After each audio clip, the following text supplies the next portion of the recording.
ای خواجه چرا از این جهان بیخبری؟ روزان و شبا در طلب سیم و زریم.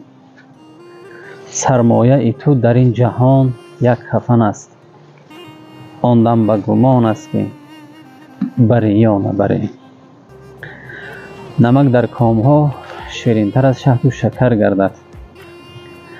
جگرها خون شود تا کی پسر مثل پدر گردد. کجا فرزند ناقابل گریبان پدر گیرد، کجا فرزند قابلش از حالش خبر گیرد. تن آدمی شریف است نه به جان آدمیت، نه همه لباس زیباست نشان آدمیت. اگر آدمی به چشم است و دهان و گوش و بینی، چی میانی نقش دیوار و میانی آدمیت. سلام علیکم دوستان عزیز، به کل پادپیسچکای گرامی قدر. امیدوار هستم که هر یک شما همتان خوب هستیتان، نغز هستیتان. هزار رحمت که قریب به 6000 نفر رسیدیم. هزار رحمتی کلان. منتدار هر یک شما که سایت ما رو دستگیری میکنید. بعضیتون جالب میزنید، هزار رحمتی کلان برای جالب زگیاتون. کسانی که کامنتر می نویسد هزار رحمتی کلان، کدامی که در کامنتر دشنام میکند هزار رحمتی کلان. و دوستان عزیز، ناگفته نماند که راستی گپ یک شاعر میگوید بعد مرگش در سر قبرش گریستن ها چه سود، از قفای تابوتش صداد گفتن ها چه سود.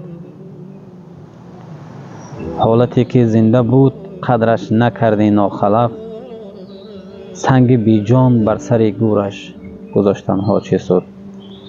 دوستان عزیز، همیشه پدر، مادر، یار و برادر و خویش و تبار و جوره، همسایه همیشه در زنده بودن به قدرشان برسید. بعد مرگش واپسی گریه کردنم در کار نی. میگوید بعد مرگش در سر قبرش گریستن ها چی سود، دیگه فایده ندارد. یک برادر خواهش کرده است که برای همین دوستان نامرد یک دو سخن کن. دوستان عزیز، میگوید پیاله گر شود خالی، جهان ویرانه میگردد.